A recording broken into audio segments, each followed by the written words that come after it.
Gracias, señor presidente. Honorables senadores y muy distinguidos funcionarios del gobierno, muy distinguidos comandantes de las diferentes fuerzas. Hay una palabra del inglés que la utilizan algunos profesores de comunicaciones para orientar una comunicación. Hablan de success, éxito, y empieza recomendando una comunicación simple, inesperada. Tengo que empezar por lo que no sería esperable de mí. Hice 3 réplicas, una que confirmo y 2 que retiro. Confirmo la réplica de gratitud a las nobles palabras del doctor Horacio Serpa. Retiro las otras 2. Acostumbrado yo a las menciones que me suele hacer un senador, creo que debería aprender a no replicarla.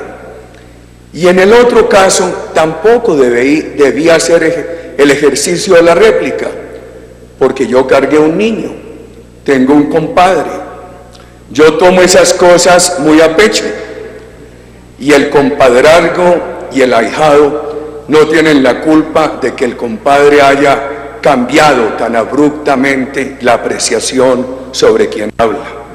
Retiro esas 2 réplicas. Yo tengo, honorable presidente, honorable senador presidente, unos elementos conceptuales, otros de discrepancias y otros propositivos.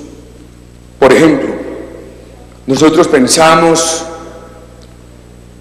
no aceptamos la utilización en este caso de la palabra conflicto, la palabra guerra, para sustituir lo que realmente pasa en Colombia.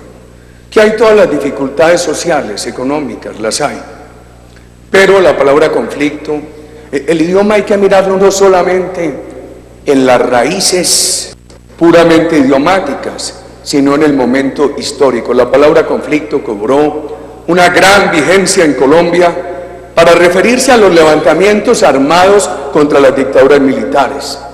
Y la seguridad es una fuente de recursos, es un valor democrático, no es la guerra, que en alguna forma le da justificación a las partes que se confrontan.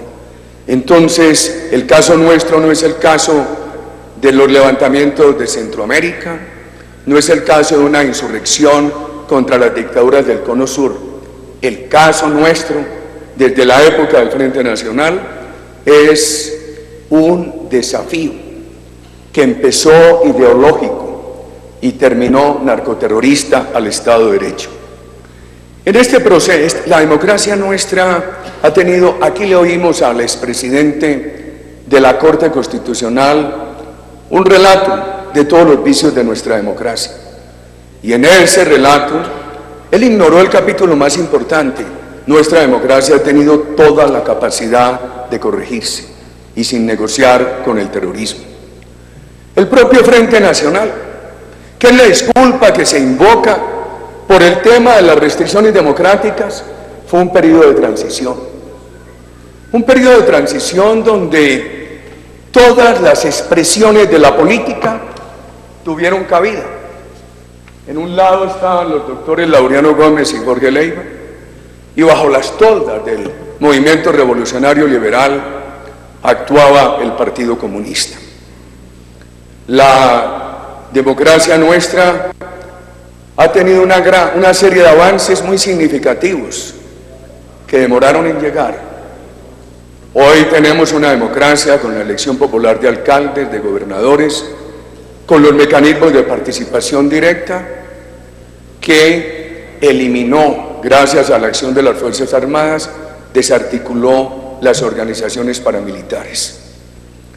Esto para decir que en nuestra tesis hay un desafío narcoterrorista al Estado democrático.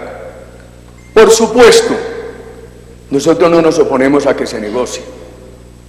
Siempre hemos dicho que aun si quienes cometen acciones terroristas cumplen unos requisitos, no nos oponemos al diálogo.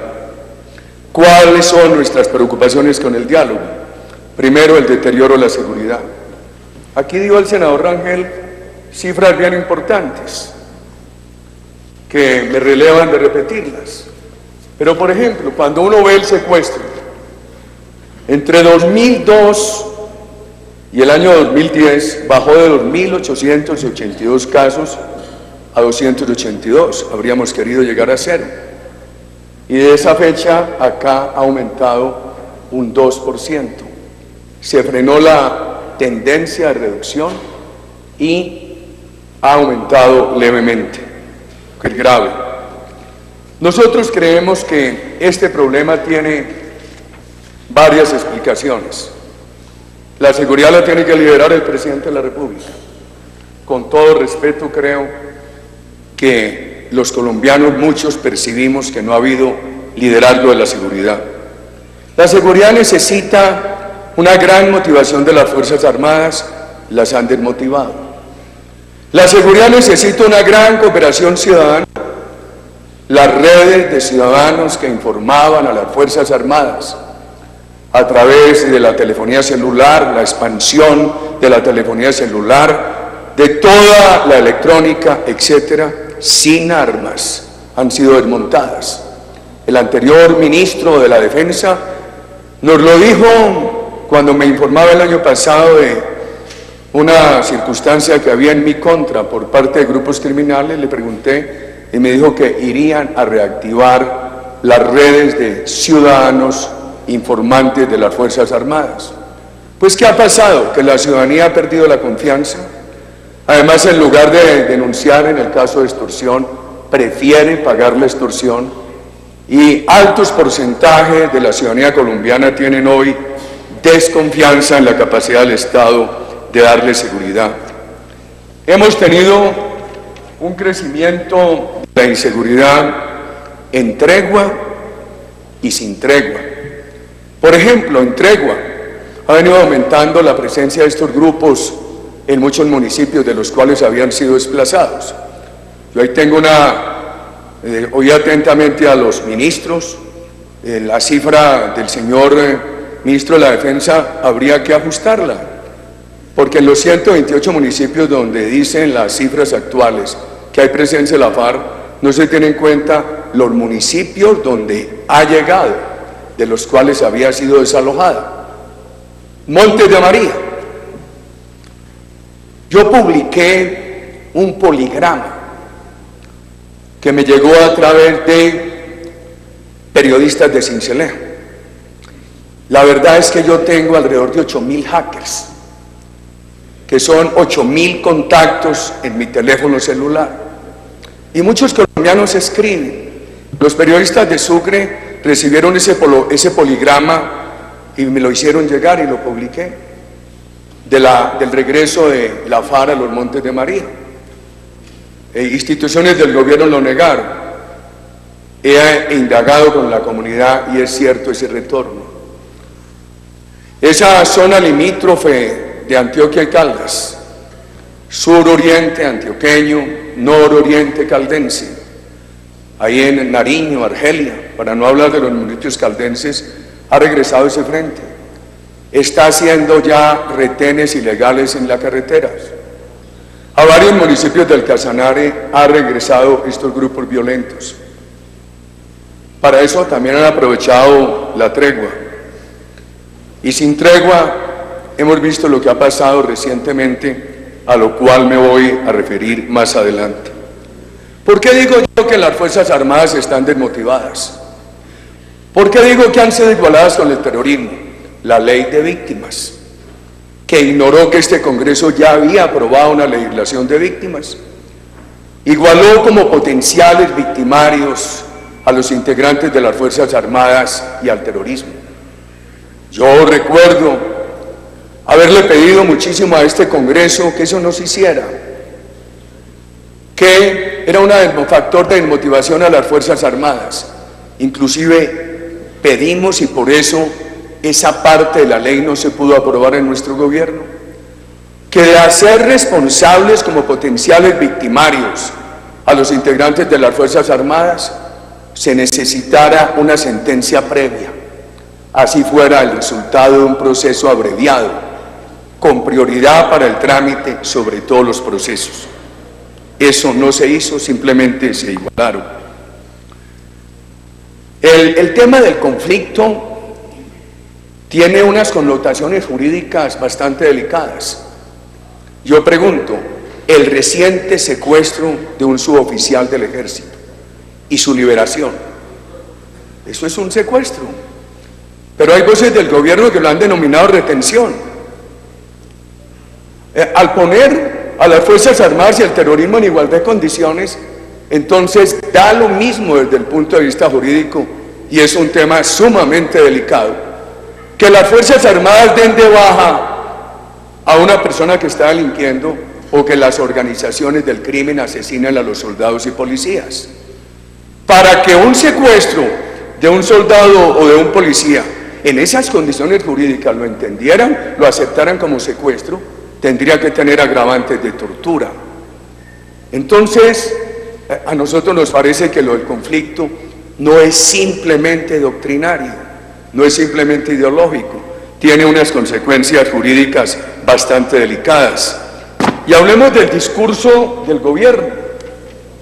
El discurso del gobierno, y yo recuerdo un discurso del gobierno en Buenaventura, donde dijo que estábamos en una guerra entre las Fuerzas Armadas y las guerrillas, que había que destruir a la población civil. Ese tipo de discurso, y repetido como lo hemos escuchado en estos años, autoriza a los movimientos terroristas a asesinar a los integrantes de las Fuerzas Armadas, valida ese asesinato, así no haya intención de hacerlo. Eso también es desmotivación de las Fuerzas Armadas. A nosotros nos preocupa mucho que un alivio judicial a los integrantes de las Fuerzas Armadas tenga que tramitarse a través de la justicia transicional y deba ser la consecuencia de un acuerdo con el terrorismo. Entonces aquí yo con todo el respeto voy a mezclar la parte propositiva.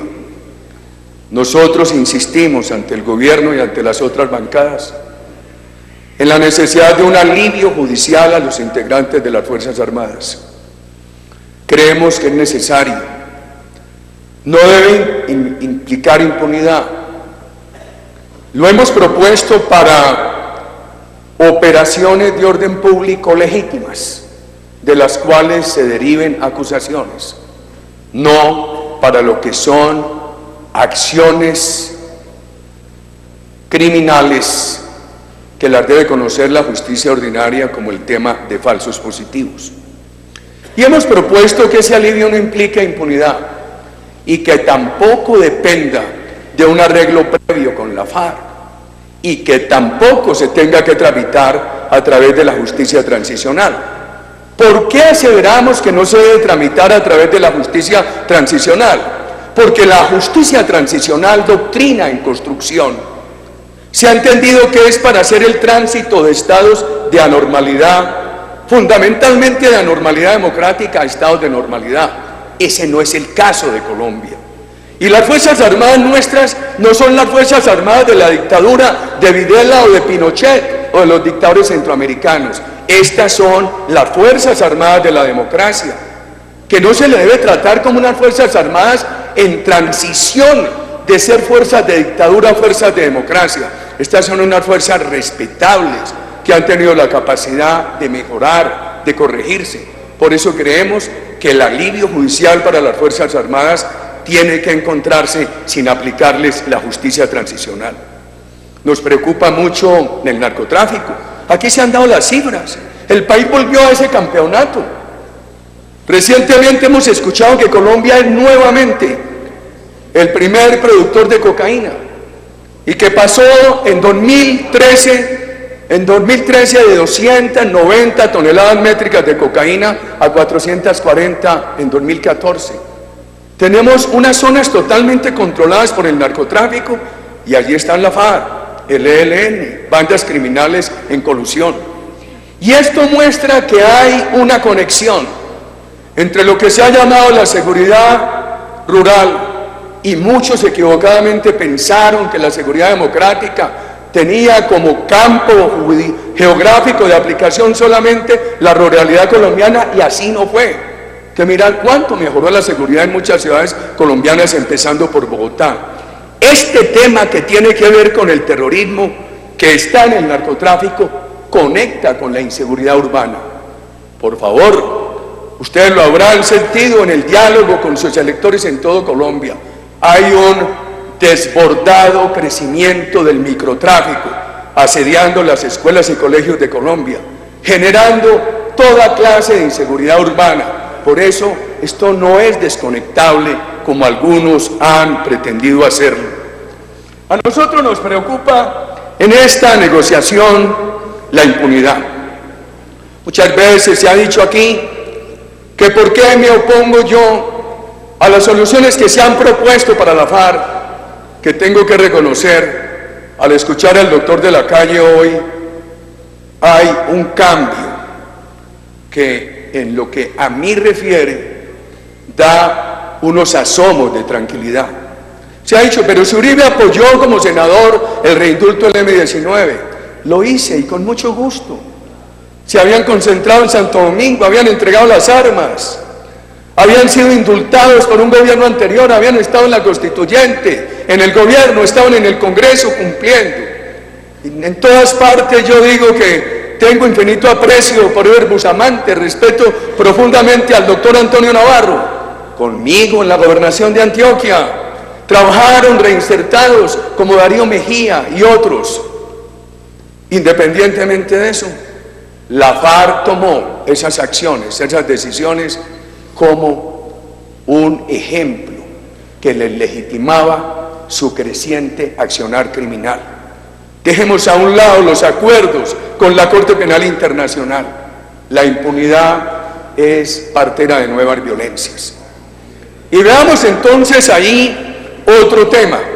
Muy distinguidos senadores y altos funcionarios. El tema del castigo. Nosotros creemos que el castigo necesita cárcel.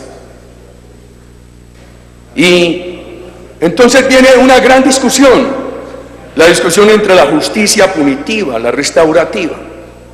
Nosotros pensamos que alegar, invocar la necesidad de la aplicación de la justicia restaurativa de manera exclusiva ignora un factor de justicia punitiva que solo se expresa con cárcel y que al ignorarlo no garantiza el derecho de no repetición.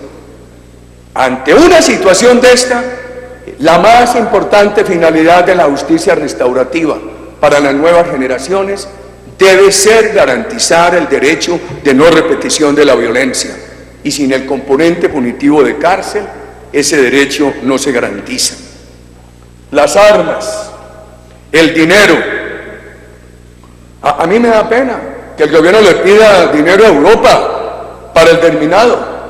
Cuando los europeos leen la revista Forbes, que dice que la FARC es el tercer grupo terrorista más rico del mundo, pidiendo nosotros limosna para hacer un terminado de unas minas que plantó el grupo terrorista tercero en riqueza en el mundo. A nosotros no nos han informado nada de que se vaya a exigir la entrega de ese dinero que ilícitamente ha obtenido la FARC. Tampoco van a participar en la reparación de las víctimas con ese dinero. Y las armas. A mí me gusta que voceros del gobierno esta noche, yo creo que hay un cambio de discurso entre lo escuchado esta noche y lo que hemos escuchado muchas veces. Ya se está hablando con más claridad de la entrega de armas y se ha dejado esa palabra que en la historia de Colombia genera tanta ambigüedad, que es la dejación.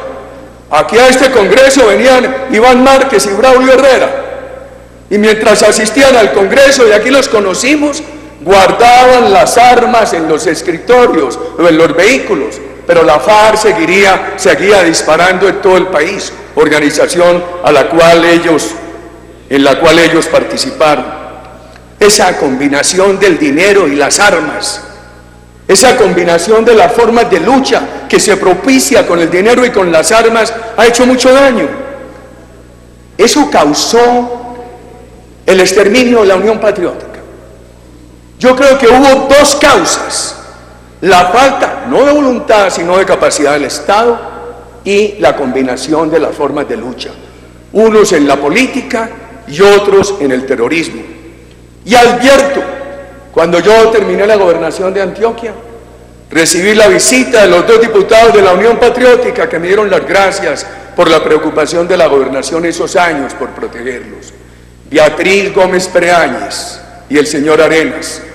Y les dije, le pueden contar a la opinión pública, mi honor Mata, el año pasado, en la elección presidencial y el Congreso en muchas partes de Colombia, la FARC, apuntando a la cabeza de muchos compatriotas, les prohibía votar por nuestra lista al Congreso o por el doctor Oscar Iván Zuluaga y los obligaba a votar por el actual presidente de la República.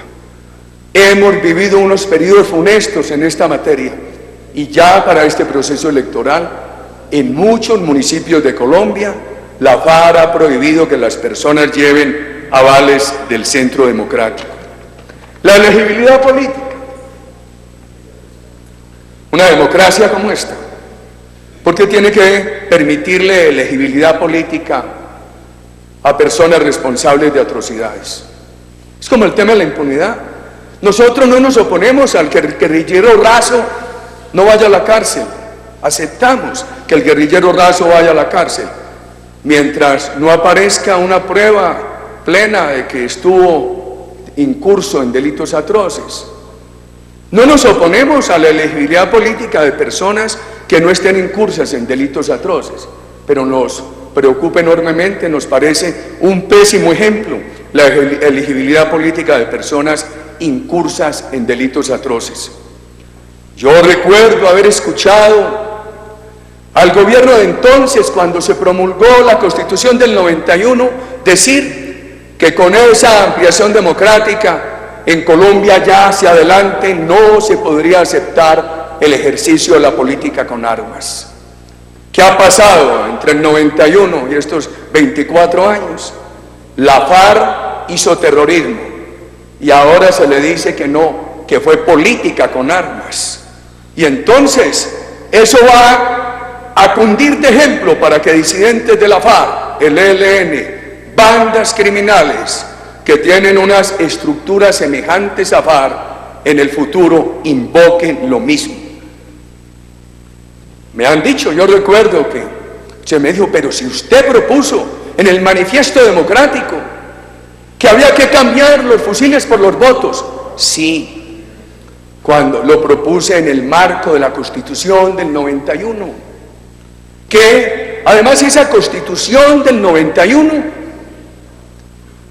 no permitía la elegibilidad del condenado sino por homicidio culposo o delito político, y nunca habló de conexidad. Es muy diferente eso a lo que se ha aprobado abriendo los espacios de la conexidad, inclusive hasta a delitos como el secuestro y el narcotráfico. Ya lo decía Fedor Rangel, es que el narcotráfico aquí es un inductor de atrocidades. ¿Cómo lo vamos a considerar delito político? Por favor. Y entonces, como a mí me toca también responder por las imputaciones, las críticas a la legislación que se aprobó durante esos años que presidía el gobierno, tengo que recordar lo siguiente. Muchos de ustedes estaban aquí estaba usted, estimado senador Velasco, presidente de la corporación. La ley de justicia, paz y reparación tuvo una gran dificultad. ¿Cómo distinguir entre una persona cuyo objeto principal era la guerrilla o el paramilitarismo y una persona cuyo objeto principal era el narcotráfico? Cuando todos estaban mezclando su actividad con el narcotráfico. Lo que dijo la ley es, cuando las autoridades de juzgamiento concluyan que la actividad principal no ha sido el narcotráfico, la persona es elegible para los beneficios de esta ley. Pero eso no quiso decir que le diéramos al narcotráfico tratamiento de delito político. Necesitaba cárcel, aunque fuera un delito secundario y el principal fuera la actividad paramilitar o guerrillera. A nosotros nos preocupa la empresa privada. Esta noche han explicado aquí los altos funcionarios que no hay riesgos para la empresa privada. Nosotros pensamos que sí. Y lo pensamos por tres elementos. Por el preámbulo. En el preámbulo de los acuerdos de La Habana se comprometen a toda la revisión del modelo.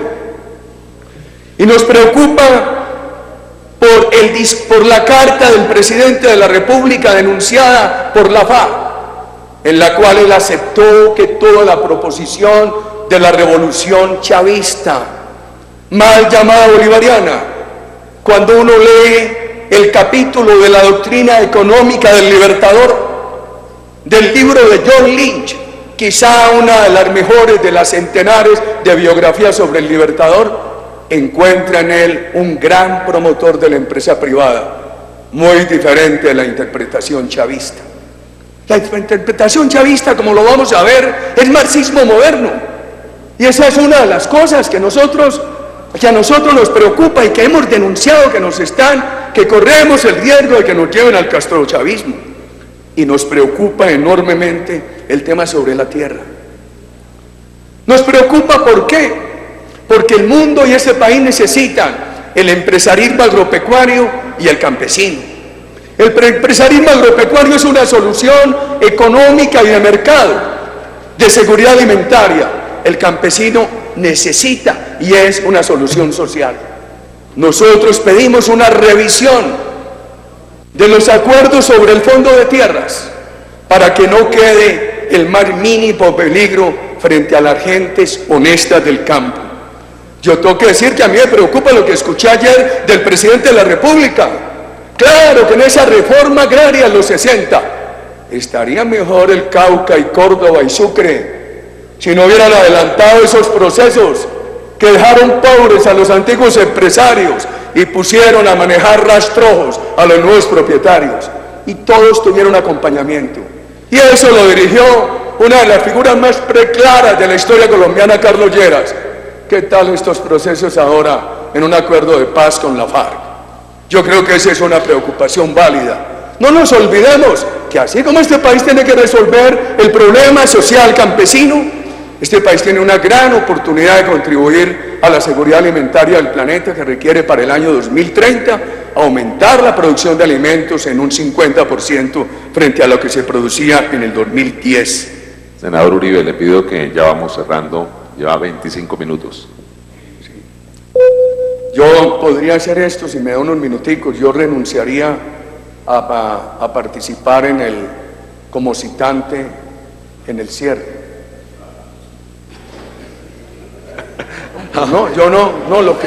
Senador, no, jamás, inclusive mirando al joven senador Liscano, yo aquí no he invocado sino la condición de ciudadano, de senador, y he procurado ser muy respetuoso. Lo que pasa es que es un tema muy delicado, ¿no? Por ejemplo, yo quisiera hablarles, aquí se hablaba mucho del cese bilateral. Yo, en los términos que lo han propuesto, voy a ahorrarme críticas esta noche. Pero ¿por qué le decimos no a la tregua que ha anunciado la FARC? ¿Y por qué creemos en el cese unilateral con concentración y vigilancia? La tregua ha sido un engaño. Durante la tregua del 20 de enero, del 20 de diciembre, disminuyeron los delitos más visibles. Con eso engañan a la Colombia urbana, que no tiene por qué darse cuenta en tiempo real de que está llegando la FARC a más municipios, de que está ejerciendo control territorial, de que está expandiendo los cultivos de coca, de que está aumentando la extorsión. Esa experiencia nos debe llevar a pedir que se revise el tema. Nosotros pedimos el cese unilateral con concentración. Es la única manera de garantizar la vigilancia. Yo pregunto, en las 7.000 hectáreas de coca del Catatumbo, hoy con control de FARC, Megateo y ELN, ¿quién va a supervisar? ¿Quién va a vigilar? ¿Cómo se va a saber que este delito no es de la FARC? Creo lo siguiente, y pido su atención para este puntico. La FARC concentrada con vigilancia gana. porque le da una señal de credibilidad a la opinión pública y estará asegurada. Si la FARC lo que quiere es seguridad concentrada en un sitio, cumpliendo con un cese unilateral, la fuerza pública no va a ir allá a atacarla. Gana ante la opinión pública y gana en su seguridad, si eso se quiere. Es importante, yo creo que la FARC tiene 4 etapas. Sí surge de un rezago de violencia. Esta noche, decía el doctor Horacio Cepar, se refería a la larga historia de violencia en el país. Después asume el marxismo-leninismo, después se mezcla con el narcomercenarismo y después entra en el chavismo. El chavismo es el regreso, es la democracia regresiva. Allí el Estado, a través de los colectivos, es el que promociona la inseguridad. Allí no hay independencia de instituciones. Todo lo que dijo el creador de la doctrina chavista, inspirado por Fidel Castro, en favor de la empresa privada, eso está en todos los documentos. Y sin embargo llegó a acabarla. Hizo insostenible las políticas sociales por el debilitamiento de la empresa privada. Cuidado con estos acuerdos, más la tributación que hay en Colombia, más los anuncios del gobierno, ese debilitamiento a la empresa privada. Sabios de la economía de este país como Juan Luis Londoño ya anticiparon a este país que sin un crecimiento anual del 6% era imposible el empleo digno, era imposible la formalización de la economía. La FARC es el cartel de cocaína más grande del mundo. Ha reclutado al 50% de sus integrantes. Cuando empezó nuestro gobierno, las Fuerzas Armadas dijeron que eran 30.000, 18.000 en uniforme y 12.000 milicianos. Cuando terminó 6.800, hoy le oigo decir al ministro que eran 9.000. Y ahora nos están hablando de una cifra parecida. La FARC entre 1998 y 2003 secuestró 1.794 ciudadanos. Y veamos la desaparición. Veamos la desaparición forzosa. La FARC es responsable de la desaparición violenta de 2.700 ciudadanos. El desplazamiento. Esto no se puede ver con la fotografía de un día. Hay que mirar la película. En 2002, cifras oficiales, hubo 444.270 desplazados. Al final de ese gobierno que yo presidí, 175.000. ¿Sí? No pudimos eliminar el desplazamiento, pero avanzamos sustancialmente. ¿Y qué se ha ignorado? En ese análisis crítico, entre ellos de algunos de mis antiguos defensores, ¿qué se ha ignorado? Se ha ignorado que ese gobierno logró exitosamente los primeros retornos, como los retornos al oriente antioqueño, los retornos campesinos a los Montes de María. Nosotros no proponemos la rendición. Incluso este gobierno ha hecho que la prensa europea diga que el debate de Colombia es entre la guerra de Uribe o el diálogo de Santos. Nosotros estábamos en un proceso de desarticulación que implicaba ejercicio de autoridad, respeto a las libertades democráticas. En todos esos procesos electorales la oposición fue plenamente respetada y protegida. Política social, reinserción sin impunidad. Nosotros hemos propuesto la desarticulación del terrorismo, donde cabe la fase del diálogo en condiciones que le garanticen al país una paz estable. No hemos propuesto la rendición. Yo creo que no se puede distorsionar las cifras de desaparecidos.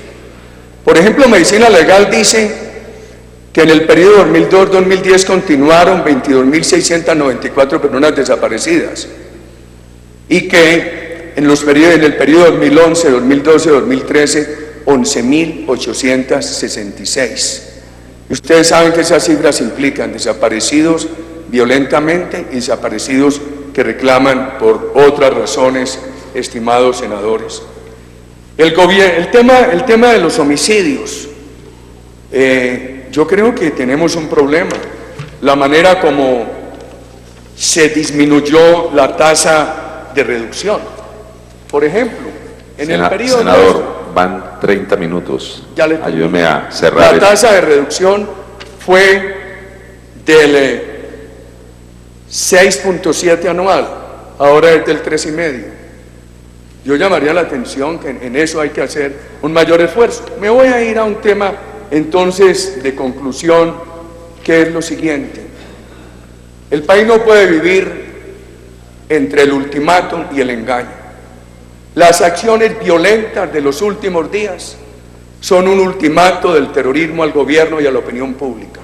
O firman lo que la FARC quiere o regresa a la violencia. La tregua sin concentración y sin vigilancia es un engaño.